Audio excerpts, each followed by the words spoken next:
हाँ तो बच्चों, क्या हाल चाल? फिटफाट खैरियत से? मैं इधर आपका मेंटोर इतिहास सिद्दीकी। बच्चों, अभी हम स्टार्ट करने जा रहे हैं फिजिक्स। 9th क्लास का पहला चैप्टर है फिजिकल क्वांटिटीज एंड मेजरमेंट। उसका टॉपिक नंबर 1 फिजिक्स। फिजिक्स बिल्कुल इंट्रोडक्शन देंगे अभी आपको फिजिक्स का, ठीक है? अच्छा, 1 2 3 4 5 6 7 8 तक के बच्चे साइंस पढ़कर आते हैं, उनको फिजिक्स केमिस्ट्री बायो का कुछ भी नहीं पता होता, बिल्कुल कुछ नहीं पता होता।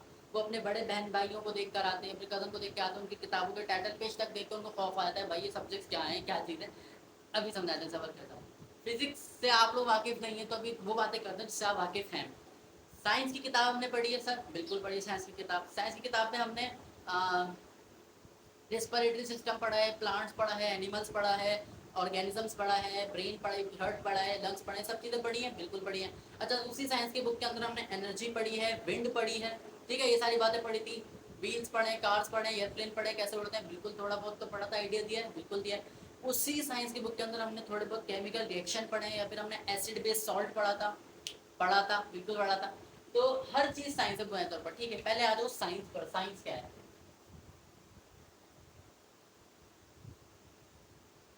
साइंस साइंस वर्ड निकला है साइंटिया से, जो लैटिन जबान का अल्फाज है, ठीक है?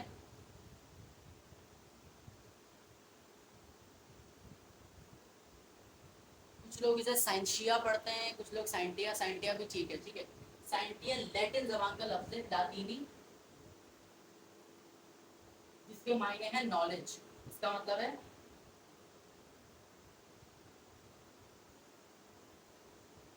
नॉलेज। नॉलेज मतलब कोई सी भी मालूमात। अब मुझे ये बताओ, क्या हर किस्म की नॉलेज को साइंस कहेंगे? नहीं, बिल्कुल भी नहीं। हर किस्म की नॉलेज साइंस बिल्कुल नहीं होती। ये मेरे हाथ में पेन है, ठीक है, साइंस की नॉलेज है? नहीं। ये मैंने कैप पहना हुआ, ये साइंस की नॉलेज है? नहीं। ये माइक साइंस की नॉलेज है? नहीं। हर वो नॉलेज जिसमें दो चीजें इन्वॉल्व होंगी। दो चीजें कौन सी? गौर से देखना। इसमें से पहली है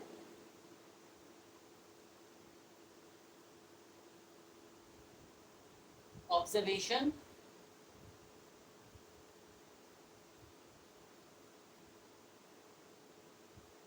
एक्सपेरिमेंट। हर वो नॉलेज जिसमें ये दो चीजें इन्वॉल्व होंगी। अब ऑब्जर्वेशन एक्सपेरिमेंट क्या लिखते सर आपने? रुक जाओ, सबर कर जाओ, ऑब्जर्वेशन पर आओ पहले।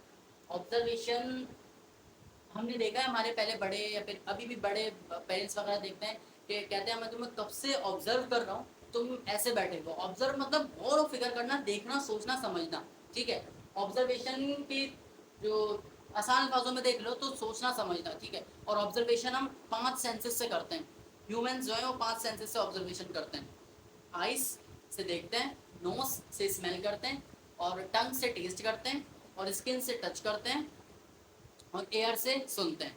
ये ऑब्जर्वेशन, हम इन चीज़ों से ऑब्जर्व कर रहे होते हैं। आप फॉर सपोज 70s की सेंचुरी में चले जाओ, वहाँ पर ये फ़ैन वगैरह नहीं हुआ करते थे, ठीक है? अब तो मॉडर्न, बहुत ज़्यादा मॉडर्न ज़माना है, सोलर पैनल्स चल रहे हैं। वहाँ पर एक फ़ैन तक नहीं होता था जो हम बिजली से ऑन करते हैं, नॉर्मली ऑपरेट करते हैं। तो वो लोग हाथ से हवा झल्ले होते थे, हाथ से हवा झल्ले होते थे। तो देखो, उस चीज़ को हमने पहले ऑब्जर्व करा। हमने ऑब्जर्व करा कि यार इस चीज़ को हम मज़ीद बेहतर बना सकते हैं, हम थक नहीं सकते, हम एक मशीन जो है इन्वेंट कर सकते हैं। तो ये एक सोच थी जिसको एक पेपर पर राइट डाउन कर लिया गया, बनाया नहीं, पेपर पर राइट डाउन कर लिया गया। उसके बाद उसके ऊपर तजुर्बा करना, ये चीज़ एक्सपेरिमेंट है। और इन दोनों की नॉलेज कलेक्टिवली कहलाती है साइंस। हर वो नॉलेज जिसके अंदर ऑब्जर्वेशन और एक्सपेरिमेंट होगा, वो नॉलेज साइंस कहलाती है, ठीक है? अब चलो, इतनी बातें हमको समझ में आ गई सर। ऑब्जर्वेशन और एक्सपेरिमेंट वाली नॉलेज साइंस कहलाती है, बिल्कुल कहलाती है। थोड़ा सा आगे चलते हैं। अभी साइंस पर ही है, साइंस से आगे नहीं जा रहा, ठीक है? अच्छा, वक्त के साथ साथ पहले देखो, 17 या 18 सेंचुरी की बात करते हैं, तो एक साइंसदान जब हमें हार्ट के डिजीज का इलाज देता था, तो वही साइंसदान हमें थोड़ा बहुत पंखा बनाना भी सिखाता था। मतलब साइंस एक दूसरे में मिली हुई थी, बिच बिच थी। पहले उसको साइंस नहीं कहते थे, उसको कहते थे नेचुरल फिलोसफी, पहले उसको कहते थे।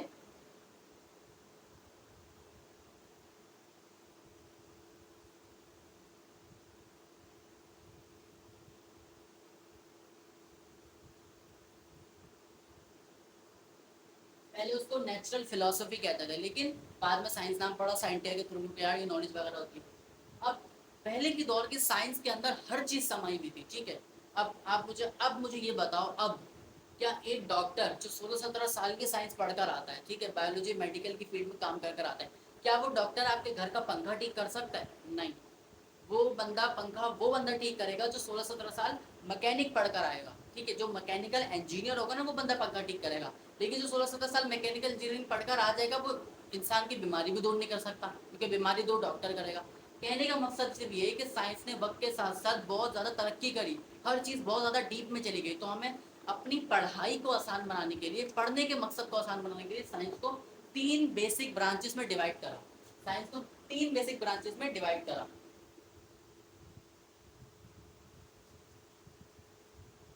1 2 3। इसमें से पहली ब्रांच ऑफ साइंस को कहता है फिजिकल साइंस, ठीक है।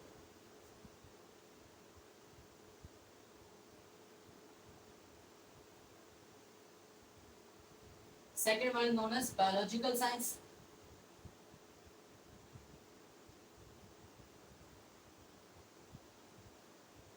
And third one computer science, जिसको हम थोड़ा सा जर्नल साइंस से भी कह सकते हैं, क्योंकि बोर्ड वगैरह जर्नल साइंस के नाम से ही होता है।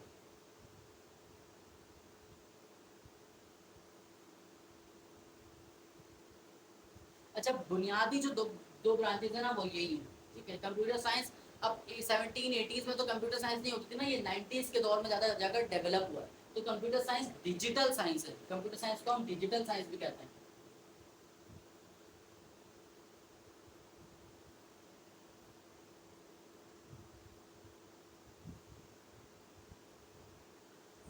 Computer science also as digital science. तो कंप्यूटर साइंस एक अलग कहानी है, वो टेक्नोलॉजी से रेलिवेंट है। इधर बात आ जाओ फिजिकल साइंस पर और बायोलॉजिकल साइंस पर।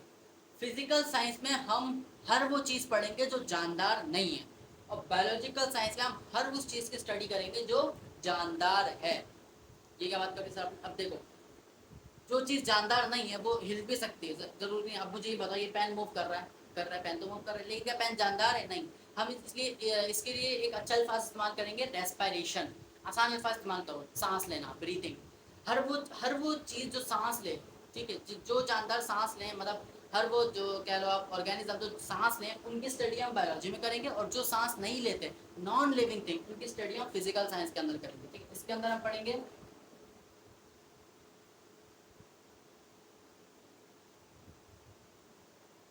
नॉन लिविंग थिंग्स को, और इसको,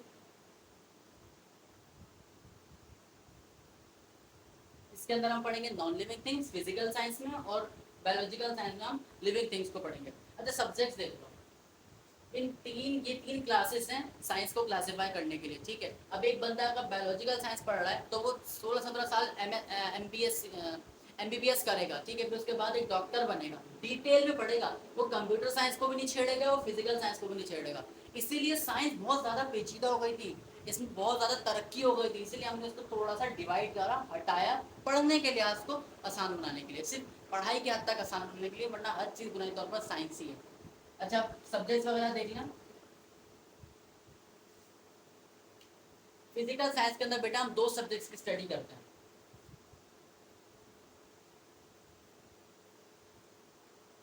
फिजिक्स की और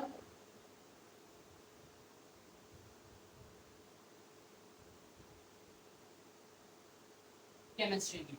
बायोलॉजिकल साइंस में हम बायोलॉजी पढ़ते हैं, एज द वर्ड इंडिकेट्स, जैसे कि अल्फाज में बता रहा है। एंड कंप्यूटर साइंस के अंदर हम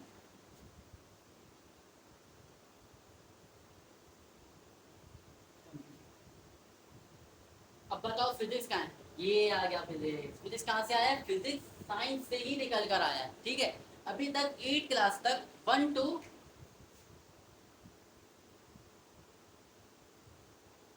फर्स्ट क्लास से लेके 8 क्लास तक हम सिर्फ साइंस पढ़ते थे। उस साइंस के अंदर हम ये तीनों चीजें पढ़ते थे, ठीक है, थोड़ी थोड़ी पढ़ते थे। लेकिन अब हम 9th में आ गए, थोड़ा सा हमारा स्टैंडर्ड बड़ा हो गया, वही चीजें पढ़ेंगे, थोड़ी सी डिटेल में पढ़ लेंगे। इसीलिए हमने अलग अलग सब्जेक्ट बना लिए। केमिस्ट्री के एक अलग है किताब है, फिजिक्स के अलग है, बायो के अलग है, कंप्यूटर के अलग है, सब बुनियादी तौर पर। अच्छा, फिजिक्स आगे तो मैं बोलूंगा physics is the branch of physical science, सही है। Physics is the branch of physical science. अब आगे चलते हैं थोड़ा। साइंस की बात हमको समझ में आ गई, ठीक है। फिजिक्स कहाँ से आया है? फिजिक्स भी साइंस की एक ब्रांच, फिजिकल साइंस की एक ब्रांच है। साइंस की ब्रांच फिजिकल साइंस, उसकी ब्रांच है, ठीक है। इतनी बातें हमको समझ में आ गई सर, साइंस की बातें हमको बिल्कुल क्रिएट हो गई। अच्छा, ये चार्ट आपको बनाने थे तो आप बना ली, तो इम्पोर्टेंट वगैरह नहीं होता ये। अब आएंगे हम फिजिक्स के ऊपर, मतलब ऊपर नहीं, फिजिक्स को आसान था तुम्हें बताना।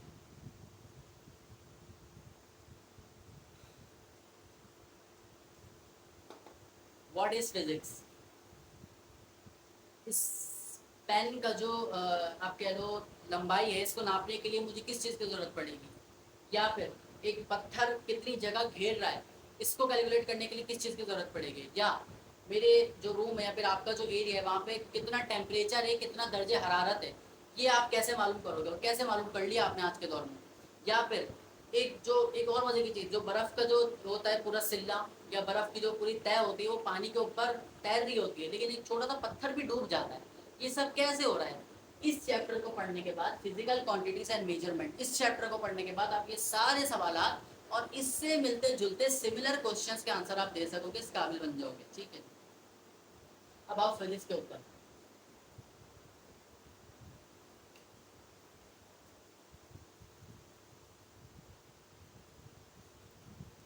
फिजिक्स फिजिकल साइंस की एक ऐसी ब्रांच है, मैंने बायोलॉजिकल नहीं कहा, मैंने कंप्यूटर नहीं कहा।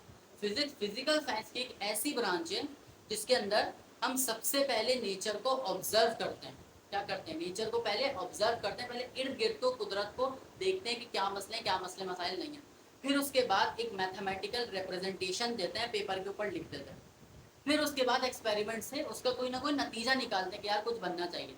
अब मैं मेरे फिर वही वाली पुरानी वाली मिसाल पे चलता हूँ। 70s के अंदर पंखे नहीं होते थे, ठीक है, हम हाथ से हवा जल्ले होते थे। एक साइंसदान आए, उन्होंने रिसर्च करी, उन्होंने देखा यार ये हाथ से जलते हैं, आवाम थक जाती है, इसका कोई ना कोई सोल्यूशन होना चाहिए, या फिर इसकी मजीद कोई बेहतर फॉर्म होनी चाहिए, कम से कम कुछ बेहतर तो हो। ठीक है, तो उन्होंने इस चीज़ को देखा। ये चीज़ क्या थी? उनकी ऑब्जर्वेशन थी। ये चीज़ उनकी,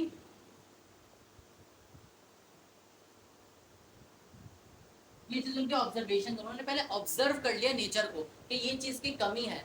अब मिस्ट्रीज होती है बहुत सारी। अब मिस्ट्री क्या होती है सर? मिस्ट्री यानी यार ऐसी नॉलेज जो हमें ना पता हो, ऐसी मालूमात जो हमें ना पता हो। ये मिस्ट्री थी पहले, जो हमारे यहाँ फैन वगैरह चल रहे होते हैं, ये सब सिर्फ एक कहानी थी, हो सकता है ये मिस्ट्री थी कि हम यहाँ पर पाकिस्तान में बैठकर लंदन में बात कर सकते हैं एक फ़ोन के थ्रू। ये सब एक मिस्ट्री थी, ये सब एक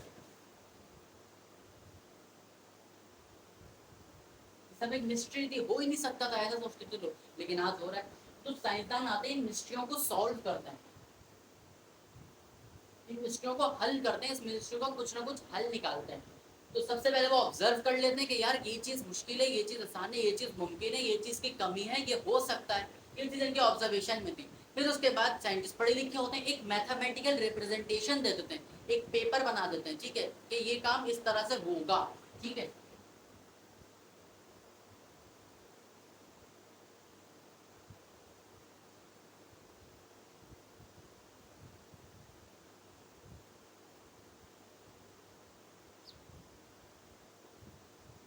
रिप्रेजेंटेशन, यार रिप्रेजेंटेशन, आप कभी अपने स्कूल से जाओ किसी दूसरे कैंपस में स्पीच देना, तो वहाँ पर आप अपने स्कूल को रिप्रेजेंट कर रहे हो, तो एज ए इंडिविजुअल कि मैं यहाँ पर फला स्कूल से जो है स्पीच देने आया हूँ, ये चीज़ रिप्रेजेंट है।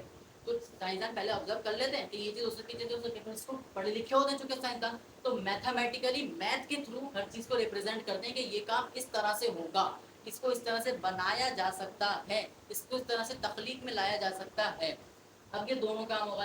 अब काम का बाकी बना देना किसके थ्रू? मैथमेटिकल रिप्रेजेंटेशन के थ्रू। जो साइंसदान दे चुके होते हैं कि काम इस तरह होगा, अब आपको बनाना है, तो वो बनाना चीज, वो तजुर्बा करना, वो एक्सपेरिमेंट है।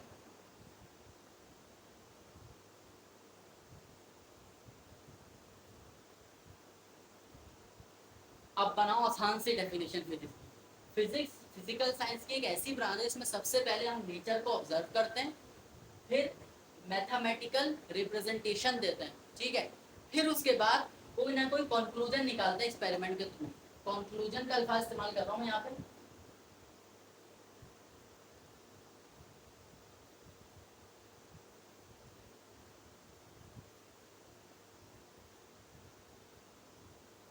नतीजा, कोई ना कोई नतीजा निकालते हैं एक्सपेरिमेंट के थ्रू। कंक्लूड का मतलब होता है नतीजा निकालना कोई भी, ठीक है।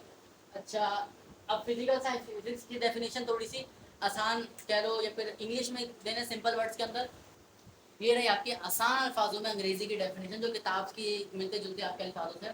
Physics is the branch of physical science. Physics physical science की एक ब्रांच है इन विच जिसके अंदर वी ऑब्जर्व द नेचर, पहले कुदरत को ऑब्जर्व कर लिया, नेचर मतलब कुदरत है यहाँ पे, पहले कुदरत को ऑब्जर्व कर लिया, ठीक है, मसले मसाइल देख लिए, एक गौर फिक्र कर ली, फिर उसके बाद कॉमा रिप्रेजेंट इट मैथमेटिकली, अब इसका हल निकल सकता है, साइंसदानों ने इसको मैथ के थ्रू, मैथ के जो है उसको क्वेश्चंस के थ्रू, एक्सप्रेशंस के थ्रू उसको प्रूव कर दिया कि यार ये काम किस तरह होगा, तुम्हें ये बनाना है, ये चीज होगा रिप्रेजेंटेड मैथमेटिकली। अब कोई ना कोई नतीजा भी तो निकालना है, एंड कंक्लूड, नतीजा कंक्लूड इट विद एक्सपेरिमेंट, जो मैथमेटिकल फॉर्म हमने लिख दी थी कि ये काम इस तरह से होगा, या पंखे का डिजाइन होता है वो फॉर्मूलाज के थ्रू बना दिया मैकेनिक्स के जो प्रोफेसर ने, अब उसको फॉर्म करना, उसको उस पर तजुर्बा करना, बनाना, ये एक्सपेरिमेंट है। तीसरा काम हम इसमें करते हैं कंक्लूडेड विद एक्सपेरिमेंट, अब कोई ना कोई नतीजा निकालते हैं एक्सपेरिमेंट के थ्रू। ये फिजिक्स की एक छोटे बच्चों टाइप डेफिनेशन है। अब इसके अंदर थोड़ी सी अच्छा एक बड़ी वाली बात है, देखो साइंस, जो लोग साइंस को पढ़ते हैं वो साइंटिस्ट कहलाते हैं, जो लोग बायोलॉजी को पढ़ते हैं वो बायोलॉजिस्ट कहलाते हैं, जो लोग केमिस्ट्री को पढ़ते हैं वो केमिस्ट कहलाते हैं, और जो लोग फिजिक्स को पढ़ते हैं वो फिजिस्ट कहलाते हैं, वो फिजिस्ट कहलाते हैं। क्या कहलाते हैं? फिजिस्ट, प्यार से बोलो फिजिस्ट, फिजिस्ट, ठीक है, जो फिजिक्स को पढ़ेंगे वो फिजिस्ट कहलाते हैं। अब देखो फिजिक्स पढ़ लें सारे साइंसदान, वो फिजिस्ट कहलाएंगे। फिजिस्ट दो तरह के होते हैं, ठीक है, फिजिस्ट दो तरह के होते हैं, हम बताते हैं क्या कौन कौन से।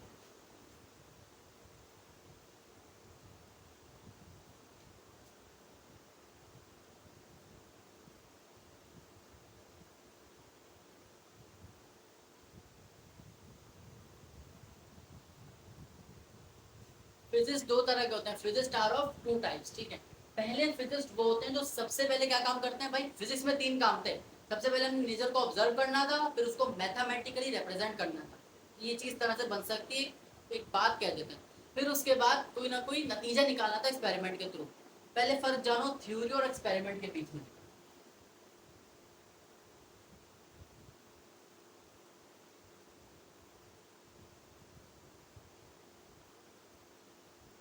थ्योरी क्या होती है, एक्सपेरिमेंट क्या होता है? थ्योरी आप जान लो इस तरह से कि मसले मसाइल देख लिए, फिर उसको एक पेपर के ऊपर राइट डाउन कर लिया, एक पेपर के ऊपर लिख लिया। थ्योरी हर वो चीज़ है, मतलब थ्योरी एक जहन है, थ्योरी आपकी एक सोच बताती है। अगर आप पढ़े लिखे हो ना तो आप कहते हो कि यार ये काम इस तरह से हो सकता है, आपने मैथ के थ्रू, मैथ के एक्सप्रेशन के थ्रू प्रूफ करके एक पेपर पे लिख दिया और आपने अपना आर्टिकल छाप दिया, ये आपकी थ्योरी हो गई। आपने कुछ बनाया नहीं, लेकिन आपने बता दिया ये चीज़ इस तरह से बन सकती है, ये आपकी थ्योरी हो गई। अब ये चीज़ बनाना, थ्योरी को उठाकर, थ्योरी को ही उठाकर किसी चीज़ पर एक्सपेरिमेंट करना, एक्सपेरिमेंट कहलाता है। अब फिजिक्स दो तरह के होते हैं, जो नेचर को ऑब्जर्व कर लेते हैं ना, और उनकी मिस्ट्री मतलब जो चीज़ हमें नहीं पता उनको इंफॉर्मेशन के थ्रू सॉल्व करते हैं, और मैथमेटिकली एक पेपर पे राइट डाउन कर लेते हैं कि ये चीज़ इस तरह से बन सकती है, ये मसला इस तरह से हल हो सकता है, एक थ्योरी दे देते हैं, ठीक है। जो फिजिक्स नेचर को ऑब्जर्व कर कर उनकी मिस्ट्री, उनकी उनकी जो मालूमात है उनको सॉल्व कर कर एक मैथमेटिकल रिप्रेजेंटेशन दे दें पेपर के ऊपर, और एक थ्योरी दे दें, वो कहलाते हैं थ्योरेटिकल फिजिक्स।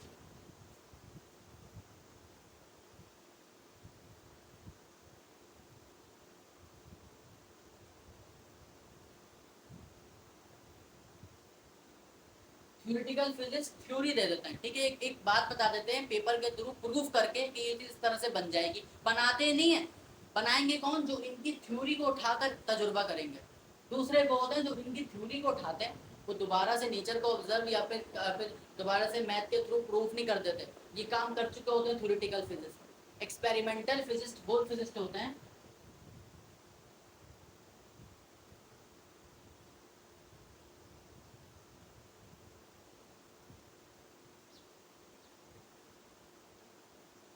एक्सपेरिमेंटल फिजिक्स ऐसे फिजिक्स होते हैं जो थ्योरेटिकल फिजिक्स की थ्योरी को लेते हैं, थ्योरेटिकल फिजिक्स की,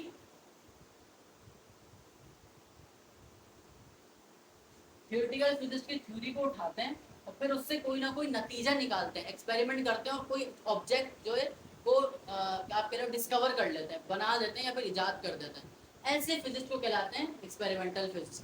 दोनों बुनियादी तौर पर फिजिक्स है, ठीक है, लेकिन जो एक पेपर पर राइट डाउन कर दे एक चीज की चीज इस तरह से बन सकती है, बनाएगा नहीं, बता देगा ऐसे बनेगी, तो वो थ्योरेटिकल फिजिक्स, उसने एक थ्योरी दे दी है, ठीक है, उसने एक सोच दे दी है।